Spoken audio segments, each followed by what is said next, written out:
6 minutos para nosotros es un grato placer acompañarlos en esta mañana de viernes 15 de enero, oficialmente mitad de mes. Rápido avance este 2021 y hace algunos instantes le comentábamos sobre la situación de los servicios de comida, hotelería a nivel nacional. Se calcula que brindan aproximadamente el 9,8% de los trabajos en el área urbana acá en Bolivia, lo reiteramos.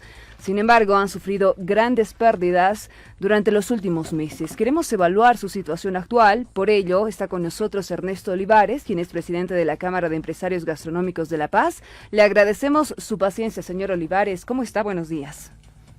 Muy buenos días. Muchas gracias por la oportunidad.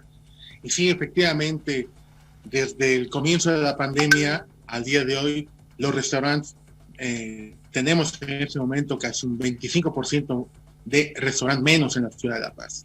Entonces, muchos de los negocios y emprendimientos gastronómicos han visto tener la obligación de cerrar al no poder cumplir con sus obligaciones, tanto de salarios, alquileres, deudas con bancos, AFPs, etcétera, etcétera, ¿no?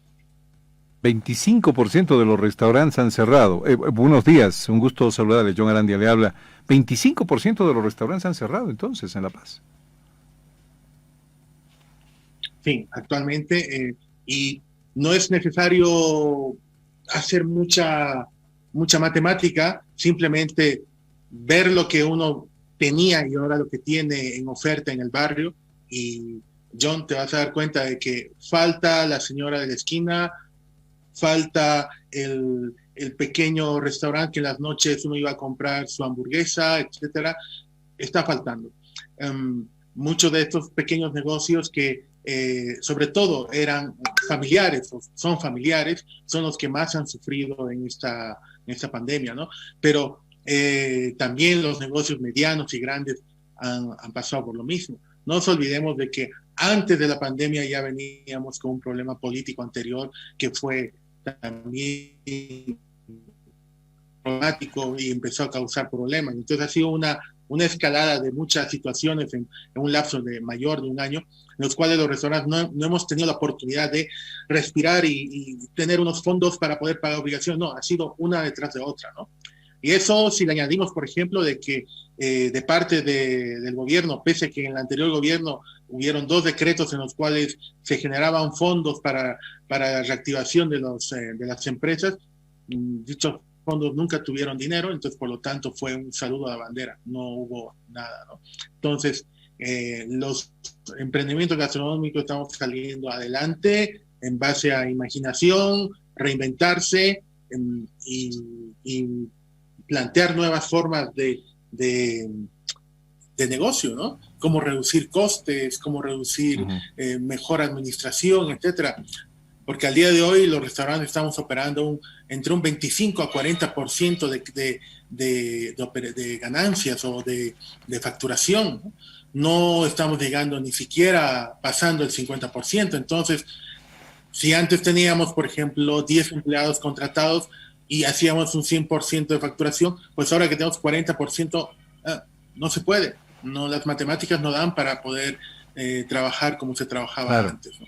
Ahora, hay un artículo muy interesante, es el 11, ¿no? Heidi, tú conoces el artículo 11 de este último decreto. ¿Qué dice? A propósito del Decreto Supremo 4451, emitido el pasado 13 de enero, se dispone en el artículo 11, en relación a actividades económicas, que las mismas en los diferentes sectores continuarán siendo desarrolladas cumpliendo los protocolos y medidas de bioseguridad vigentes. Al parecer están respaldados por el Estado Plurinacional de Bolivia. Sí, parecerían estar respaldados, pero lo que me llama a mí la atención es lo que salió en las últimas horas, ¿no? Por parte de los gastronómicos dicen una cuarentena más, ¿no? Y chao. Y cerramos. No más. Pero además, atención por favor, esta normativa, que es un decreto supremo, está sujeta también a decisiones locales. Pueden ser más duras o pueden ser más suaves, dependiendo de los gobiernos locales. Pero la situación está así, unas medidas mínimamente parecidas a una cuarentena, y se cierran. ¿Esa es la situación actual? Sí, efectivamente. Calculamos que por lo menos 1 de cada 4 restaurantes en las próximas semanas van a echar al cierre si es que volvemos a una medida de una cuarentena rígida. Como te decía, estamos pasando situaciones muy complicadas. El mes pasado hemos tenido que pagar, por ejemplo, proveedores, el cierre de gestión, etcétera. El 70% de los afiliados están con deudas que han tenido que sacar créditos bancarios o créditos personales, deudas con impuestos internos, con AFPs, con cajas, etcétera. Entonces, el patrimonio y los capitales de operación que los restaurantes siempre manejamos han desaparecido prácticamente, ¿no? Tenemos el capital y tenemos nuestras empresas prácticamente hipotecadas en los bancos, y si no cumplimos, si no podemos cumplir las obligaciones, pues sabemos qué es lo que puede suceder, ¿no? Entonces, al día de hoy, con una cuarentena rígida, por lo menos 1 de cada 4 restaurantes van a cerrar, y el porcentaje del 25% se incrementará en las próximas semanas. Dios. Señor Olivares, desde que se registró el primer caso de coronavirus en Bolivia, ayer se registraba la segunda cifra más alta de casos en una sola jornada, 2.198. En total, Bolivia está rondando los 181.000 contagiados. Claramente, desde el gobierno departamental, municipal, están barajando la posibilidad de establecer una nueva cuarentena, lo cual los afectaría terriblemente. Sin embargo, es evidente también que existe una emergencia sanitaria mundial, la gente está preocupada. ¿Cómo ustedes garantizan su bienestar? Es decir, ¿implementarán nuevas medidas biosanitarias, además del alcohol en gel, de la desinfección inicial? Efectivamente. Cabe recordar de que el sector gastronómico paceño ha sido el primer sector productivo de la ciudad que se ha autorregulado y ha creado sus propias normas de bioseguridad. Nosotros en junio del año pasado ya le estábamos presentando al señor alcalde un compendio de medidas de bioseguridad que ha sido redactado por nosotros mismos, ¿no? Y gracias al tiempo y a la valoración que hubo con los departamentos técnicos de la alcaldía, en septiembre pudimos abrir nuestras salas bajo esa normativa de bioseguridad. La normativa de bioseguridad que hemos redactado es bastante alta, es similar a la que se lleva en diferentes países de Europa o de Estados Unidos también, y algunos de Latinoamérica, en lo cual nosotros mismos hemos autoimpuesto una regulación que es de reducción del 50% del aforo de nuestras salas. O sea, nosotros tenemos la figura muy clara. Nosotros dependemos de nuestros clientes. O sea, no existe un restaurante que no tenga clientes.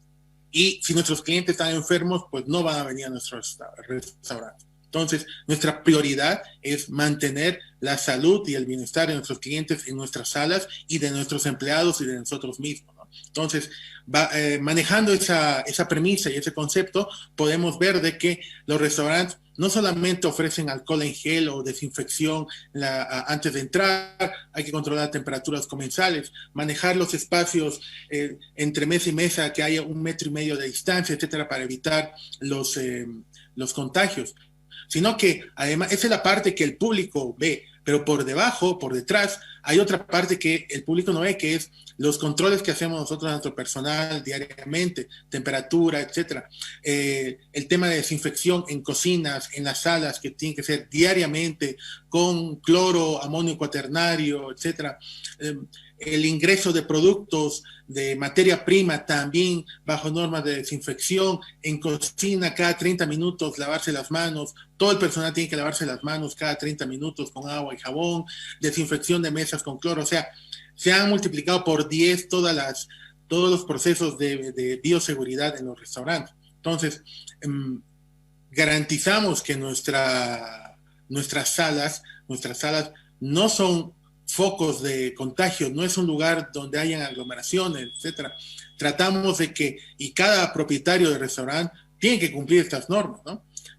Tenemos una obligación con el municipio en el cual, para poder operar de esta manera, hemos firmado contratos y declaraciones juradas en la cual nos comprometemos cada propietario a cumplir estas normas. Y además, como te manifestaba, es de parte nuestra necesario cuidar nuestra imagen como empresas y también la salud de nuestros clientes, ¿no? Y les pongo a consideración si cerca de sus casas, cerca de sus lugares de trabajo, etcétera, conocen algún restaurante, van a ver de que tanto el personal, los propietarios están celosamente cuidando normas de bioseguridad en comparación de lo que sucedía antes de la pandemia, ¿no? Entonces, ya tenemos impuestas. Ahora nos toca conversar con el municipio en las próximas horas cuáles van a ser las nuevas regulaciones en base al decreto nuevo que ha sacado el gobierno, cuáles van a ser las nuevas regulaciones que van a tener para que nosotros podamos seguir operando. Desde ya el señor alcalde ha manifestado de que no va a haber la cuarentena rígida y que van a haber otras medidas, ¿no? Bueno, el tratamiento de la comida está por demás decirlo, ¿no? ¿Qué pasa con el tratamiento de la comida desde que se adquieren los productos hasta que está en la mesa de la gente? Obviamente, todo lo que es inocuidad, John, eso ya es algo que ya se hacía. Inocuidad alimentaria, control de calidad, refrigeración de productos, etcétera. Eso ya es una normativa impuesta y eso es una normativa que cualquier persona que ha estudiado gastronomía en cualquier centro gastronómico de la ciudad o del país ya lo tiene por hecho, ¿no? Entonces, además de eso, las capas de bioseguridad que se han aumentado, ¿no? Perfecto. Deseamos, en definitiva, que, bueno, la conciencia de la gente prime ante todo. Eso nos va a librar de una cuarentena rígida, que al final de cuentas, si es tremendamente necesario, se va a tener que tomar una medida de esta naturaleza por preservar la vida de la gente, ¿no? Pero las autoridades dicen no se puede parar la economía, no está en la cabeza de las autoridades para una decisión de tomarla ya, por ejemplo, ni siquiera remotamente, pero si las condiciones lo exigen, la gente misma va a exigir una cuarentena y los resultados serían realmente fatales, para empezar por este tema del sector gastronómico en el país. Gracias, Ernesto, le mando un abrazo y que sean mejores días con mejores noticias. Por el momento el decreto dice que en actividades económicas en los diferentes sectores continúan siendo desarrolladas cumpliendo los protocolos y medidas de seguridad vigentes y nada más que una tarea pendiente de darle más seguridad todavía a la gente, que es el primer requisito, ¿no? Ni siquiera dicen estoy yendo a comer algo, dicen ven primero la seguridad ahora en un restaurante, ¿no? Y si no hay bioseguridad no te acercas, ya no compras, por más de que te guste. Gracias, Ernesto, le mando un abrazo, gracias.